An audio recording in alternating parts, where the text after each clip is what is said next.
नमस्कार, स्वागत है आपका फायदेमंद फंड्स के इस हफ्ते के कार्यक्रम में। मेरा नाम नीरज वाजपेयी है और हर हफ्ते हम एक बेहतरीन फंड और बेहतरीन फंड मैनेजर से बातचीत करते हैं।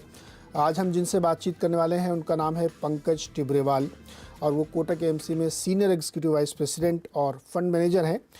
हिंदुस्तान में अगर एक दो बढ़िया फंड मैनेजर के हम नाम लेंगे तो पंकज जी उसमें शुमार होते हैं। और जो फंड इन्होंने मैनेज किए हैं, जिनकी आज हम खासतौर पर चर्चा करेंगे, वो स्मॉल कैप फंड और इमर्जिंग मार्केट फंड्स है। और उन दोनों का एयूएम आप देखें तो करीब 32,000 करोड़ रुपए हो चुका है। तो एक शानदार 20-22% की कैगर ग्रोथ आपको देखने को मिली है। तो बाज़ार इस जंक्चर पर खड़ा है कि जहाँ पे आपको फ़ंड के ज़रिए एक बेहतर निवेश का ऑप्शन मिलता है। तो इसीलिए हर हफ्ते हम कोशिश करते हैं कि एक बेहतरीन फ़ंड और एक बेहतरीन फंड मैनेजर से आपकी बातचीत कराई जाए। और इसी सिलसिले में आज हम पंकज जी से बात करें। पंकज जी, बहुत बहुत स्वागत है आपका फ़ायदेमंद फंड्स में।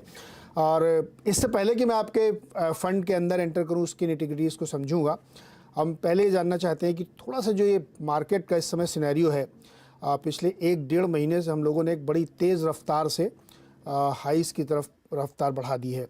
कुछ डेटा पॉइंट्स भी सजेस्ट करते हैं कि महंगाई कंट्रोल हो रही है। तो इस वक्त आप लोगों का नज़रिया क्या है बाजार पे? नमस्कार Neeraj ji and thank you. आपने बहुत जेनरस और काइंड इंट्रोडक्शन दिया। अगर मार्केट को लास्ट 1 महीने में देखें तो क्लियरली मार्केट अब ये रिफ्लेक्ट कर रहा है कि second half of this financial year कहीं ना कहीं महंगाई दर और ब्याज दर पीक आउट कर जाएंगे और यहाँ से उनकी ट्रेजेक्टरी डाउनवर्ड्स रहेगी, चाहे वो ग्लोबल हो या लोकल हो। एंड मार्केट को ये कॉन्फिडेंस इसलिए आ रहा है कि अगर आप लास्ट 3 महीने में देखो तो खाली कच्चे तेल को अगर आप साइड कर दो तो बाकी सारी कमोडिटीज चाहे सॉफ्ट या हार्ड हो, सब में करीबन 25 से 30% की गिरावट है।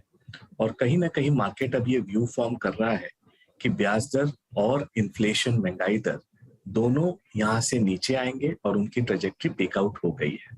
इससे इक्विटी मार्केट को काफी सपोर्ट मिल रहा है और कहीं ना कहीं रिस्क टेकिंग जो एक बार बैक सीट ले लिया था लास्ट 7-8 महीने से, वहां पर वापस रिस्क रैली स्टार्ट हुई है।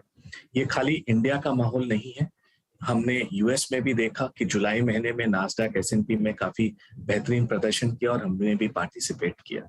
सो ये एक नियर टर्म है, बट अगर मीडियम टू लॉन्ग टर्म देखें तो इंडिया एक बहुत स्ट्रॉन्ग पोजीशन पर है। इस कैलेंडर ईयर 2022 में हम विश्व की सबसे बड़ी कंट्री में सबसे फास्टेस्ट ग्रोइंग इकोनॉमी होंगे और ये 2023 में भी यह चीज रहेगा।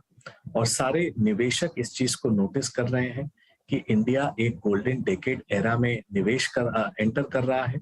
और अगर ये कोई पॉलिसी साइड में हम मिस्टेक ना करें तो ये डेकेड हमारा डेकेड हो सकता है जब हम 3 ट्रिलियन से 10 ट्रिलियन की तरफ इकोनॉमी में साइज में मूव होंगे और मार्केट कैप भी उसे धीरे धीरे फॉलो करेगा।